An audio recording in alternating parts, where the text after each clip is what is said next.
Hello everyone. Thank you very much for checking this video out. I'm a professor in the Department of Mechanical Engineering at Virginia Tech. The purpose of this video clip is to explore the role of chemistry in fluid dynamics. So fluid dynamics is a discipline that studies the motion of fluids as well as the interaction of the fluid flow with the surrounding. Fluid dynamics is everywhere in our life, and in fact, for example, hurricane is basically a classical fluid dynamics problem. And if you threw an olive into a cup of cocktail, then you see this beautiful splash, and that is also a classical fluid dynamics problem. And even if we just breathe, then we actually inject a jet into the surrounding air, and that is another classical problem in fluid dynamics. So fluid dynamics can be very useful. For example, design engineers can study the airflow near a speeding car, and that can help us to decrease the drag experienced by the race car, and hence we can make it go even faster. And fluid dynamics can be just also purely fun. For example, we could study the air flows near a running dinosaur and envision how much drag this monster actually could experience at the top speed. And if we have a cup of afternoon tea, we could also wonder what would the flow near a slice of cake if we have a gentle breeze brushing our cake. So by and large, fluid dynamics has been studied and practiced for thousands of years. And most of the time, we focus on microscopic behavior. And it's fair to say that the classic fluid dynamics say neither individual molecules or their interactions. And this can be appreciated by looking at the governing equation of fluid flow, which is the Navier-Stokes equation. So here we show a Navier-Stokes equation for a classic Newtonian fluid. And on the left-hand side, we see the mass time acceleration term. And on the right-hand side, we see the various forces responsible for driving a flow. So now the key thing that you can observe from this equation is that the nature of the fluid actually are entirely encapsulated in two numbers. One is density and the second is viscosity. So here we really don't see any individual molecules as well as interactions between these molecules. They are all hidden, packed, or encapsulated in these two very simple numbers. This is in sharp contrast to chemistry. So in chemistry, most of the time or a lot of times, we are very interested in molecules, right? So how atoms are bonded to each other and how, if we have one molecule here, say, for example, lithium ion that is chelated by a very complicated molecule like this, right? So how their electron cloud actually will interact. So hence, really one key element or key aspect of chemistry that we really oftentimes are looking at individual molecules, their bonding, their interactions, and we care about specificity. And that is, if we have molecule A and we have molecule B, the shape and the size and how atoms are arranged make a great deal. And chemists are very obsessed in studying this kind of thing. And this is actually can also be appreciated by looking at the fundamental equation in chemistry, and that is the Schrödinger equation. So in this equation, both the wave function as well as the Hamiltonian are mostly, right, so people solve them or define them, explore them at a subatomic scale, right? And so here, really, the focus is a lot of time. It's at the kind of the atomic level, right? So here, things are very much oriented towards single molecules, or a lot of time. So now we say that on one side we have fluid dynamics where we really don't see individual molecules or we don't care about their interactions as long as we get our density or viscosity correct. Well, on the other side, we have chemistry that is relentlessly focusing on molecules and even smaller electrons.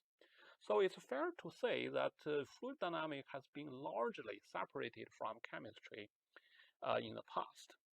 So this actually have served us very well. For example, a design engineer, when he try to optimize the flow near a race car so that we can reduce the drag, right? He does not have to, he or she does not have to worry about the size and shape of the oxygen and the nitrogen molecule, and even less so about, say, for example, the vibration of the atomic bonds. So, however, in the past decade or so, a lot of progress has been made in engineering practice that has significantly pushed the envelope of fluid dynamics. And this actually has forced us to take a look at the traditional paradigm where fluid dynamics is segregated from the chemistry. So in a series of videos, we would like to explore the role of chemistry in fluid dynamics. In this video, we explore the importance of chemistry in oil flow through shales. Shales are essentially low permeability rocks, and their porosity is dominated by nanoscale pools. So some of the shales have inorganic matter, and some of them also have organic matter. In some geological formations, shales actually could hold oil, and in fact, there are tremendous amount of oil holding shales worldwide. However, because of the fact that the permeability of them is very low, so traditionally it's very difficult to extract the oil from this kind of geological formations. However, in the past 20 years, breakthrough in drilling technology have changed this picture tremendously. So shown on the left is an example of shale oil extraction operations. Essentially, what people do is they inject a high-pressure gas or liquid into the formation to force the rock to fracture, and this creates a pathway for the oil to go back to the ground. So now it has been discovered that if we pump some CO2 into the ground, and this actually could help to recover the oil.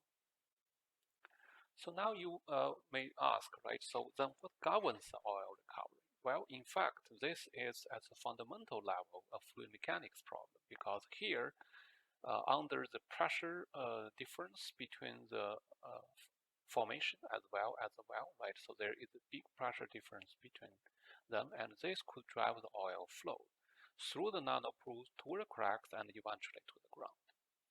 So now to describe this kind of flow, right, so in classic fluid dynamics, we have a model, so-called the Poisson flow model. And here, as you can see, right, so we have a channel, or we have a pool, has a radius of r, and if we impose a pressure difference that is P2 bigger than P1, then there is going to be a flow generated in this direction. And with the flow rate, if the velocity is not too large, then we are in the so-called laminar regime. And in this case, it's easy to show, or it's possible to show that the velocity profile follows a parabolic profile. And you can also calculate the flow rate to be using this formula. And the key thing is that the flow rate Q is actually proportional to the pressure difference and inversely proportional to the viscosity. And more importantly, it's proportional to the radius of the pool, to the force power. What this means is that if you shrink the radius by a factor of 10, you are going to shrink the flow rate or reduce the flow rate by a factor of 10,000. It is for this reason why it's actually the flow rate of oil inside a nanopool is so small, because R is really very small. So now it's also possible to characterize the ability of the oil to flow through these pools using a parameter called permeability K. And here again, we say that permeability is proportional to R to the square. And that is, if you have a small pool, and then you tend to have small permeability. So now the question you could ask is, how well does this Poisson flow model describe the oil flow inside the channel when we actually have CO2 in the system? Well, to check this out, we perform molecular dynamics simulations to answer this question. So what we do is we build a nano channel made of calcite CaCO3, right? So we model the channel wall explicitly, and then we put oil. So in this case, so this chain are the decaying oil, and we also put some CO2 molecules here. We conform, or we confine the CO2 molecule to near the wall, because when the CO2 density is low in the bulk oil, because of strong affinity of CO2 to calcite, actually there could be a very significant amount of CO2 on the surface, even though there is very little CO2 in the bulk part of your channel. Under this condition, right, so we would like to know how the CO2 is going to affect the oil flow. So this is certainly a very simplistic model. However, it does incorporate some important chemistry into the problem. First of all, we are modeling the calcite wall atomistically, and we are taking into account the fact that opposite atom carries partial charge, which makes the wall very polar. And also, we are modeling the oil as well as CO2 explicitly using molecular models. And importantly, we consider the fact that a CO2 molecule is actually a quadrupole molecule. Okay. So with this, right, so what we do is we apply a driving force in the x direction to drive the flow. So now the question is, what is the result that we got? Well, here is the result. So this figure shows the permeability as a function of the CO2 density on the calcite wall. So now we have four curves, right? So this four curves denotes the channel with different widths, right? So for the red curve, we have 8 nanometer. So what we see is that when the CO2 density on the calcite wall increases, the permeability of the pool first decreases, and then it starts to increase. Okay, such kind of nonlinear, non-monatomic variation of the permeability actually cannot be predicted using the classic fluid dynamics model. Because you recall, right, so for Poisson flow, right, so all that matters from the continuum perspective, right, is the viscosity of the fluid as well as the effect channel width. And here, the viscosity of the oil does not change because we have no CO2 in the bulk part of the oil. So now this kind of effect, right? So actually, this kind of nonlinear effect, right, actually also exists in wider pools, right? So we say that as we reduce the pool size to about 30 to 30 nanometers, right? So the effect is still observable. Only when we get to say 100 nanometers, this kind of effect became unimportant. So now naturally you would ask, right? So if classic fluid mechanics cannot explain this, then why does this happen? Well, to answer this question, we look at the distribution of the oil and CO2 molecules as well in the channel, as well as their velocity profile. So now the top panel shows the density profile of the decay, the black curve, and the density profile of CO2 across the channel. And the bottom panel shows the velocity profile. So because of the symmetry with respect to the center line of the channel, we only show the result on the lower half of the channel. So now we look at the first situation, and that is when there is no CO2 absorbed on the surface. And we see that we have this layering of decay molecule on the surface, and first layer, second layer, so on and so forth. Now we see that from the velocity profile, we see that the first layer of a decay molecule are largely locked onto the decaying surface, and they have very low velocity. Now, however, as we go from the first layer to the second layer, however, we see a slippage or the jump of the velocity profile here. So the combination of a negative effect of having a molecule locked on the surface, along with what we call the interlayer slippage, notice that this is the first layer and this is the second layer of decay. So combination of these two actually lead to an effective negative slip length, but this effective negative slip length is fairly small. So now when we introduce more CO2 on the surface, right, so the top figure shows that now CO2 absorb to the surface and they displace some of the decay from the wall. So now if we look at the velocity profile, we see that the decay molecules, the first layer decay molecules between these two dashed lines are still locked on the surface. However, the slippage between the first and second layer now completely disappeared. Because of this fact, now we actually have effective neck slip length, and for this reason, the velocity actually became smaller compared to the first case across the entire channel.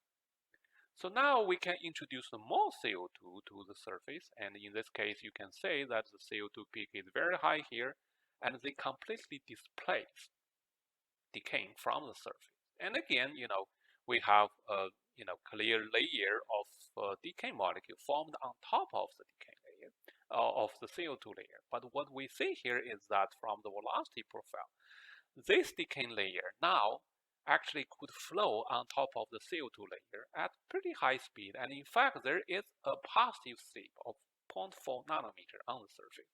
And because of this, now we have a sizable flow, which is much stronger than both of the previous cases.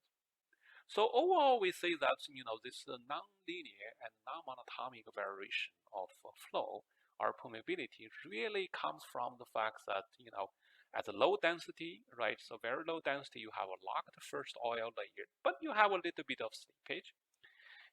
And so things are not too bad, right? So now when you increase the CO2 density, right? So the first layer is still locked, but the interlayer slippage disappears. So you suffer and you have a low permeability. So finally, when you have a high CO2 adsorption, so now the first layer of decay actually could flow on the absorbed CO2 layer, and this is apparent surface seepage. So now the question is, why does all this happen? Well, this is actually come from the chemical details of the molecule. To appreciate this, what we showed here are the top view and side view of our calcite wall and the first layer, first interfacial layer, right? So in the top panel, we show that there is no CO2 in the system. So what we say is that in the first layer, right, this decay layer, so this molecule is absorbed horizontally onto the surface. This makes it very difficult for these guys to flow. And their configuration or conformation is also seen on the top view here. As we can see, they kind of light up like this. So this explains why the CO2 molecules are locked. The first layer's CO2 molecules are locked on the surface. And also, we see that only a few of these decay molecules actually can, kind of stand up on this calcite surface and penetrate to the second layer. So the space here denotes the second layer of decay, which is not shown here for clarity. So now what we say is that you have a very, not much of a mixing between the first and second layer of decay, and this leads to the interlayer seepage. Okay, so now if we introduce some CO2, a big amount of CO2 on the surface, right? So from both the top view and side view, we see that now the CO2 really displaces a lot of the decay molecules from the calcite surface. But still, there are lots of decay molecules adsorbed on the surface, and their conformation is not very different from what we had before. And therefore, they also stick to the surface and could not flow well. But interestingly, right, so at this point, we say that the first layer of decay molecules, right, adsorb on the surface, lots of them actually have their chain protrude to the second decay layer. So what this means is that the first and second decay layers are mixed quite well in this case. And this helps to explain why at this adsorption density of CO2, there is not much of seepage to speak of. Okay. So as such, you have a negative seep and then the permeability suffers. So now we move to the last scenario, and that is the CO2 density is pretty high. And in this case, we say that the CO2 molecule adsorb on the surface and they completely displace the decay molecule from the surface. Okay. So now the displaced decay molecule barely penetrate into the CO2 layer at all. So what this means is that the decay layer and the CO2 layer are not well mixed. So because of this, there is actually a significant slippage of CO2 decaying on the CO2 layer. And this gave rise to the fairly large permeability at a large CO2 adsorption density. So overall, we see that the chemical details of a CO2 molecule, the fact that it's a quadruple molecule actually adsorbs fairly strongly to the calcite surface, and the fact that the decay molecule actually is not a sphere, in fact, it is more like a chain, right? It could adopt different configurations. As such, it could lead to different mixing between interfacial layers. All these chemical details actually greatly affect the seepage of the oil on the surface, the interlayer seepage, as well as the surface seepage. And this ultimately regulates the flow of oil through the pool and finally the permeability. So that tells us that the chemistry actually still plays a very important role, although this is not considered in the classic fluid dynamics. If you are interested in the more technical and quantitative analysis of results shown here, you could refer to the paper shown here, which was published in the Journal of Physical Chemistry, Chemical Physics in 2020. Thank you very much.